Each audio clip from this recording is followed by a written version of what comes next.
नमस्कार, मी राधा स्वागत करते तुमचं राधास मॅजिक किचन या आपल्या यूट्यूब चॅनेलवर। तर आज आपण पाहणार आहोत उपवासाचा झणझणीत वडा कसा बनवायचा आणि त्यासोबत सुकी लाल चटणी। याआधी तुम्ही असा वडा कधीच केला नसेल।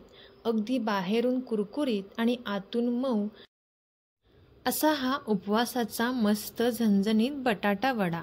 तर कसा बनवायचा यासाठी रेसिपी अगदी शेवटपर्यंत नक्की पहा। चला तर मग आजच्या रेसिपीला आपण सुरुवात करूया। तर सर्वात अगोदर इथे आपण सुकी चटणी तयार करून घेणार आहोत।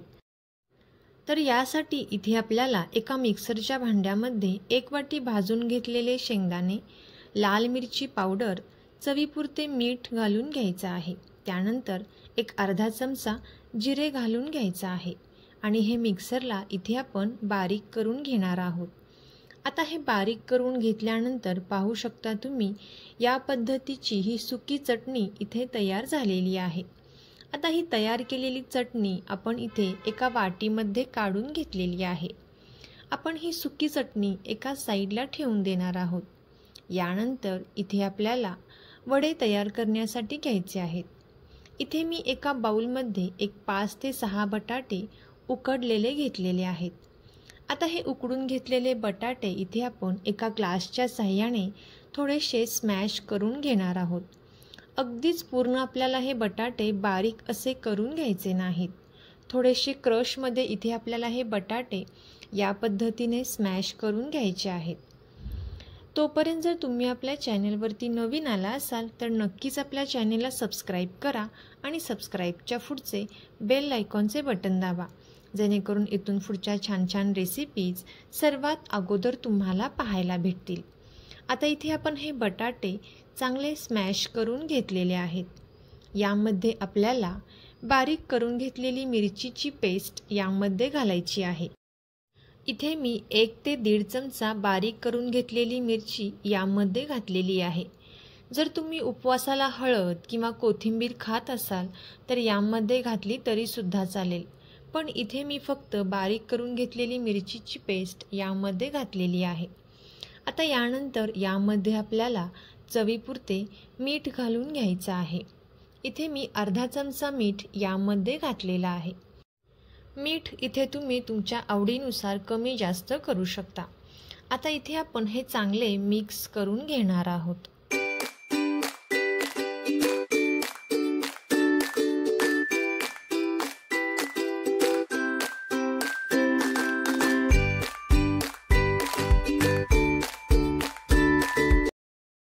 इथे आपण हे चांगले मिक्स करून घेतल्यानंतर इथे आपल्याला हाताला थोडेसे तेल लावून घ्यायचं आहे आणि या पद्धतीने छोटे छोटे आकाराचे गोळे इथे आपल्याला तयार करून घ्यायचे आहेत।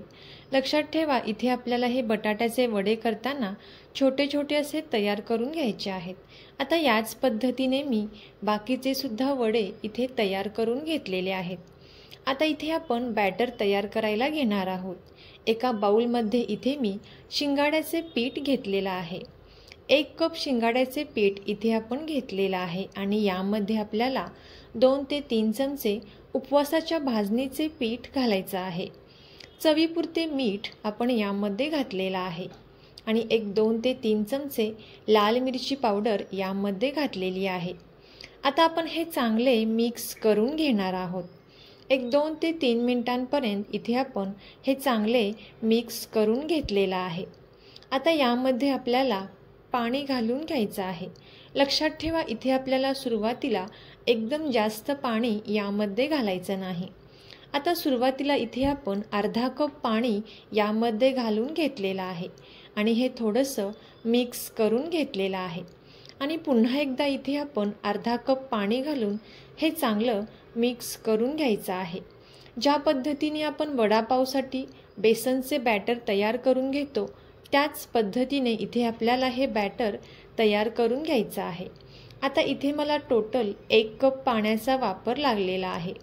आता आपण हे चांगले मिक्स करून घेतलेलं आहे। यानंतर यामध्ये आपल्याला अगदी चिमूटभर असा बेकिंग सोडा घालायचा आहे आणि यावरती 1-2 चमचे पाणी घालून घ्यायचं आहे। पाणी घातल्यानंतर आपण हे पुन्हा एकदा चांगले मिक्स करून घेऊयात. 1-2 मिनिटांपर्यंतच इथे आपल्याला हे चांगले मिक्स करून घ्यायचं आहे. लक्षात ठेवा, इथे आपल्याला हे बॅटर खूप जास्त घट्टही नाही किंवा खूप जास्त पातळही नाही, या पद्धतीने तयार करून घ्यायचा आहे. आता आपण जो वडा तयार करून घेतलेला आहे तो आपल्याला या पद्धतीने पिठामध्ये घालायचा आहे आणि हातावर घेऊन या पद्धतीने तेलामध्ये आपल्याला हा वडा सोडायचा आहे. इथे तुम्ही चमच्याच्या सहाय्याने देखील हा वडा तेलामध्ये सोडू शकता. आता लक्षात ठेवा, ज्यावेळेस आपण वडा तेलामध्ये सोडतो त्यावेळेस इथे आपल्याला तेल कडकडीत चांगले गरम करून घ्यायचं आहे आणि वडा तेलामध्ये सोडल्यानंतर मंद आचेवरती इथे आपल्याला हा वडा छान असा तळून घ्यायचा आहे. लगेचच इथे आपल्याला हा वडा इथे पलटून घ्यायचा नाही. 1-2 मिनिटांनंतर इथे आपण हा वडा पलटून घेणार आहोत. आता आपल्याला दोन्हीही बाजूंनी छान असा गोल्डन कलर येईपर्यंत हा वडा तेलामध्ये छान असा तळून घ्यायचा आहे. तर पाहू शकता तुम्ही याचा कलर किती मस्त असा आलेला आहे आणि याच पद्धतीने आपण बाकीचे सुद्धा इथे हे वडे तयार करून घेतलेले आहेत. तर तुम्ही सुद्धा याच पद्धतीने उपवासाला हा झणझणीत बटाटा वडा नक्की ट्राय करून पहा आणि कसा झाला ते कमेंट करून नक्की सांगा. तुम्हाला जर ही रेसिपी आवडली असेल तर नक्कीच ही रेसिपी आपले मित्रमैत्रिणी आणि नातेवाईकांसोबत शेअर करा. चॅनलवरती नवीन आला असाल तर नक्की सबस्क्राईब करा आणि बेल आयकॉनचे बटन दाबा, जेणेकरून इथून पुढच्या छान छान रेसिपीज सर्वात अगोदर तुम्हाला पाहायला भेटतील. रेसिपी इथंपर्यंत पाहत आलाच आहात तर नक्की रेसिपीला लाईक करा आणि चॅनलला सबस्क्राईब करा. थँक्यू.